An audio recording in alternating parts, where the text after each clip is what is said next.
welcome with me to the show Dr. Chinonso Egemba. He's popularly called Aproko Doctor, and now from now on we'll call Aproko Doctor. I hope you have that's fine. Welcome to the show. Yes, thank you very much. Aproko Doctor. Aproko Doctor. Honestly, when it is Aproko thing. Why Aproko Doctor? Why Aproko? Why the Aproko? What's brought the inspiration of that Aproko? I think it was by chance, but because I was also looking for something to capture the attention of the Nigerian people. I wanted to make content that was for us, to educate us. Initially, it wasn't Aproko Doctor. It was something else. It was a TV box idea, but I felt it wasn't relatable. And when you now put Aproko and Doctor in the same sentence, people start to wonder why. Just like we are one. Yeah, and that's usually the first step in order to capture their attention. Okay. They're curious. You inspire curiosity in them. All right. That's Interesting. that's how it came about. Interesting. Okay, you are a medical doctor. You are a content creator. I'm one of your big fan. Thank you. Courtesy one of my friends. I'm sure. I remember those times he would say, you don't know Aproko Doctor, you don't know Aproko Doctor. And initially, I thought it was a joke. But after some time, because, when I have doctors around me, I've had courses to, have to visit the hospital frequently. So after some time, I realized that, this guy is saying, he's passing messages, real messages through this content. It's not just joke. What inspired you to begin to do this? Okay, so I would start with a story, and that is because I'm a strong believer in storytelling. A couple of years ago, 2017, I happened to be in Imo State, Olu to be precise, and I worked in a private medical center. And one day they brought in this child that was as white as this newspaper, that lost a lot of blood, was convulsing, having seizures, had a really high fever. And when I started to ask the mom, okay, so what have you done for this child? I started to hear things like, we put his feet in the fire in order to avoid the convulsions. We put some cow dung in his eyes. I urinated in his mouth. Oh my God. All this in an effort to stop the convulsions. And she did not do that because she wanted to kill this child. She did it because she wanted to save the child's life. And she believed it was going to work. The reason she believed it was going to work, or the reason she came about it, because someone else had told her that that could work, right? And it got me realizing that we communicate with stories. We tell stories. As a matter of fact, the people you think are interesting people are people who tell you stories. But before we go into how interesting people are, we need to understand that that's how our mind works. Human beings depend on other people for their happiness and their survival, right? And it's majorly because of a particular hormone in the brain called oxytocin. That's why we're social animals. Storytelling helps to excite that hormone. That's what makes me trust you. When I tell you a story about myself, you trust me more. You don't know why you trust me, you just realize, I trust him more. He feels like a trustworthy person. You don't know when you're doing that simply because the story is being told. And because of this, I wanted to change the beliefs of these people, right? And so I started with trying to tell them what's right and what's wrong. But it felt like I wasn't connecting. Because I was just prescribing, don't do this, do that, don't do this, do that. There wasn't any story. And with experimentation over and over again, I stumbled across storytelling. And I realized, it works. People just want to hear stories.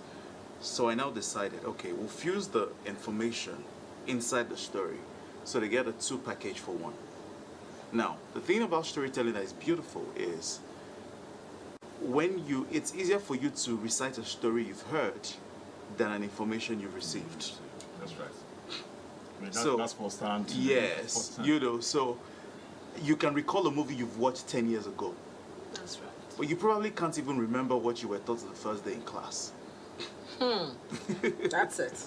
That's right. The reason one sticks more than the other is because one is a story, one is not. And also because storytelling excites our emotions, right? And the thing about information is when you inform people, you've just informed them.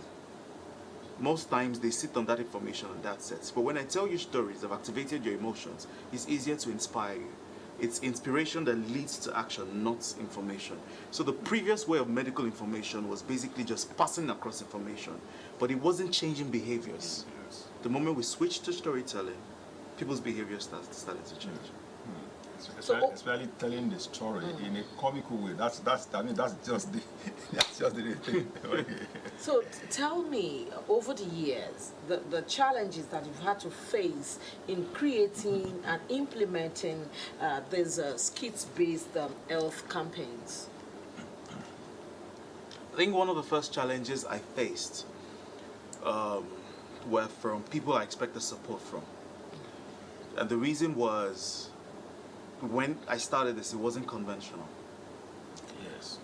People don't expect doctors to be on the internet and shout the mechanic get you come closer. They are too serious. Exactly. It's also big. Exactly. And it also felt like doctors were disconnected from the patients, right? So there was that gap in communication. Because I came in through the unconventional way, you would expect resistance. I mean, it would be naive not to expect resistance. So I guess in the beginning I was naive, right? I expected to be welcomed with open arms and everybody accepting of this new method I was trying to bring in. It didn't work out. And so I faced a lot of resistance first from my own community. Wow. Among your colleagues, your professional colleagues. Yes, initially.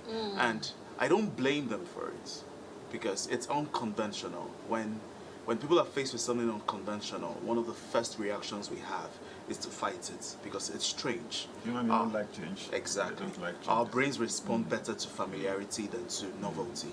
So it's strange, it's new, it's non-conventional, fight it. But I thank God for the gift of grit. Right? Because if that had stopped me, probably someone else would be doing this now. Somebody who had more grit. Right? But I continue to push against the resistance and just focus on the people you're out there to reach. Right?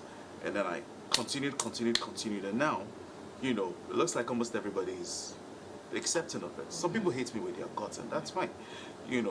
But I've also believed that you have to inspire emotions one way or the other. It's either people completely love you, or they just can't stand your guts, right? So that's one of the challenges. Another challenge that we faced was support, resources.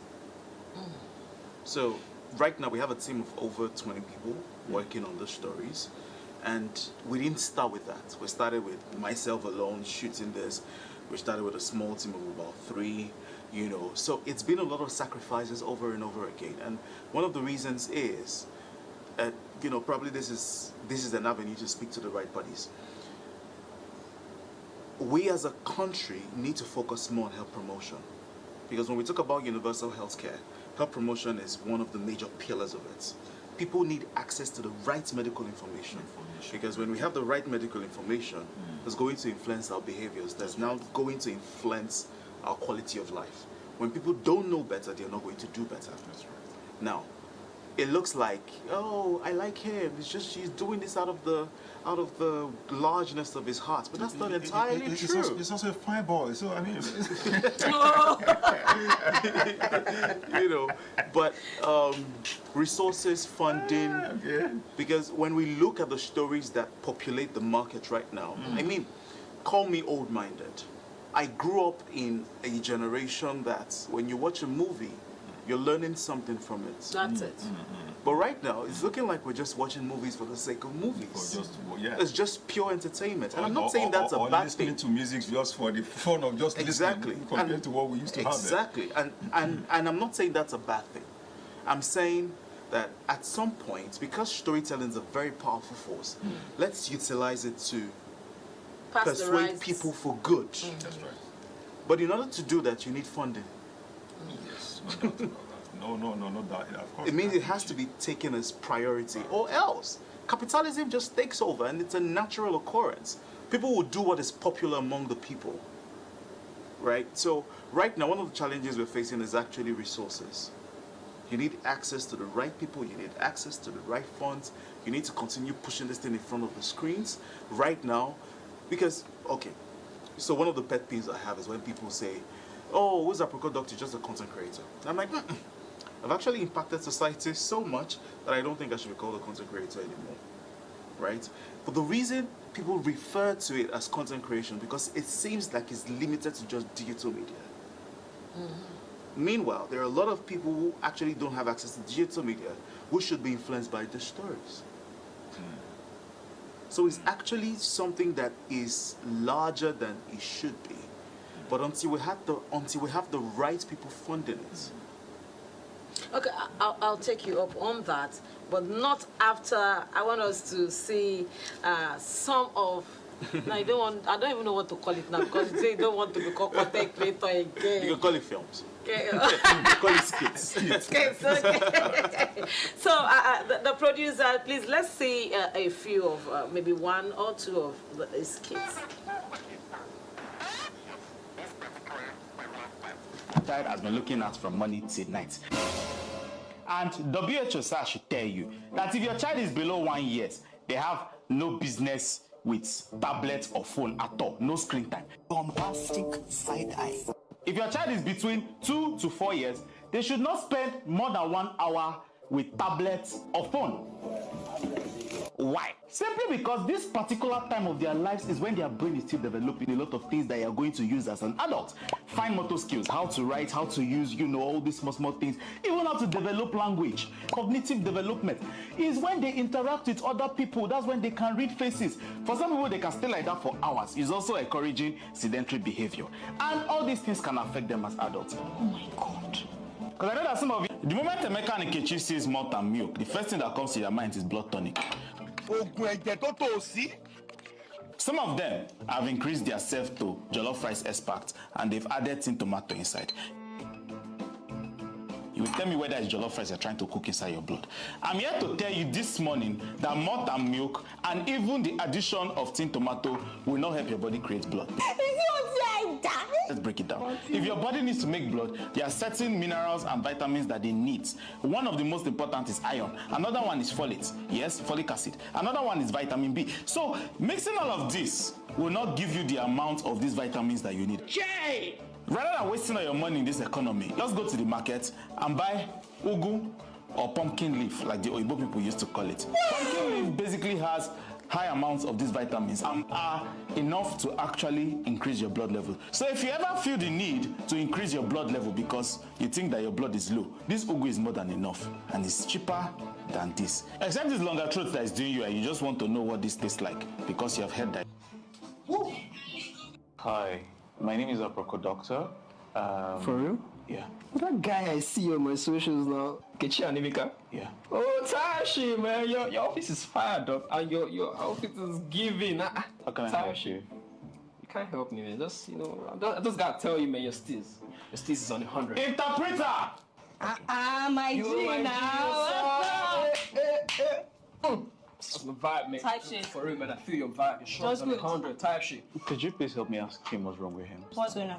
My head is doing the most right now. That's crazy. She's not even giving anymore. That's It's only on crazy. your own. Madu. For real, like it choke. It's restricting my airflow. Type shit. Doctor, he says he has serious headache somewhere, possibly like a migraine. Help me ask him to drink some of water. Do you operate just based on vibes, or do you take some H2? H2. That's too old now. What you saying? Look, I'm just surviving on vibes and inshallah. I'm just winging this. I thing, feel you. get I me, feel like, you. I just can't blame catching you. cruise on the chin, I like, can't for blame real, you. for real, for real, That's my guy. Doctor, no. Why did you just say no? That's what I said. Type shit. Tell him he needs to drink enough water. Dundo, you got to take that H2O now. You feel me? It keeps you hydrated and gives you, that perfect glowing skin. Don't you want that? For real? Type shit. Alright, say less. Type shit. That's what's up. Psychiatrist Kimberly, I think I have a patient for you. For real? What kind of patient? It's the Akingbele for me. You are going from one fry pan to the fire. And the interpreter, honestly, it's so fantastic, and even a message to the Gen Zs, and it's so beautiful the way you do this. Now, before we went to see those clips, we were talking about doing much more than social media. These are contents that should get the market woman. That it's not necessarily that she cannot afford the Android, but that's not her thing. But she gets home at night, she wants to watch the home video and all of that. So, this is something that should be done. What do you think, or what are the steps that somebody has to start something, and somebody has to begin something before all the people will support, embrace, and continue with? So what are you doing about this? I'm so glad that you asked that, because one of the projects that we launched this year was to start creating movies. So we've created 2 short films. One of them is about cervical cancer, and the other one is about contact tracing, especially when it has to do with HIV. We also started a series that will be launched next year called Kampi Clinic. It's about the primary healthcare system in Nigeria. In a comic way also? In a comic way also. Wow. Because we realize that the market woman you just described goes home to relax. And when she goes home to relax, she puts on a Nollywood movie or puts on a YouTube movie, something. She just wants to unwind. Yes. And now the kind of value she probably gets from those movies are the wrong ones. She's probably learning how to stigmatize against people who have certain diseases, because that's what's popular. She's probably learning no first aid kits whatsoever. But when you come across these movies, they're not intended to teach. They're intended to entertain you. But we plan to teach while entertaining, because it's easier to let her know that, oh, you're watching a movie, but while she's watching that movie, she's been taught something that she would likely remember in the moment of an emergency and will slowly change her behavior. But when you say, oh, come and learn 5 tips to saving a baby from choking, for instance, she's probably not going to want to do that, because then it feels like school now. Oh, I just want to relax, I'm tired, right? And so we started movie projects. We plan to continue as much as we can. And I'll tell you something that happened with the movie project. When we released the first movie about cervical cancer, we had a cervical cancer screening the next week. And so we had released the movie first, and the movie was just about a faithful wife, an angry son, and a philandering husband. I mean, it's a normal thing people would expect. And so we decided to use the familiar in order to teach these people. And this woman had been faithful to her husband, but she had cervical cancer at the end of the day. And when we taught people, we now put out a call for cervical cancer screening that was free, happened in Maryland a few months ago. And thousands of women signed up simply because they now realize that, so the HPV virus is actually sexually transmittable. Why didn't I know this before? But I'm like, no, I've been saying this all this while. It just was not vivid enough for you. But the moment we put it in a movie, it became easier to understand, right? So we need to realize that storytelling is a very powerful tool, and we need to use it properly. So that's why one of the projects we started is movies. Another thing that we're doing to also train is, this year also we launched the TADA community, or the TADA Academy.